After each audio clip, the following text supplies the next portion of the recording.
നമുക്ക് ശരീരത്തിൽ അലർജി വരുന്ന ഫുഡ് ഭയങ്കര ഡേഞ്ചറാണ്. എൻ്റെ മൂത്ത കുട്ടിക്ക് ഫുള്ള് ചെമ്മീൻ, ഞണ്ട്, കല്ലുമ്മക്കായ് ഇതൊന്നും കഴിക്കാൻ പറ്റില്ല. ചെമ്മീൻ ഞണ്ടും അധികം അലർജി ആയിരുന്നു. അത് ഈ തൊണ്ടൊക്കെ പ്രശ്നം വരുന്നത്.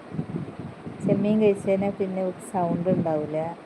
ഞണ്ട് കഴിച്ച് കഴിഞ്ഞാൽ തൊണ്ട അടയും, പിന്നെ ശ്വാസം കിട്ടില്ല. ഞണ്ട് ഭയങ്കര അലർജിയാണ്.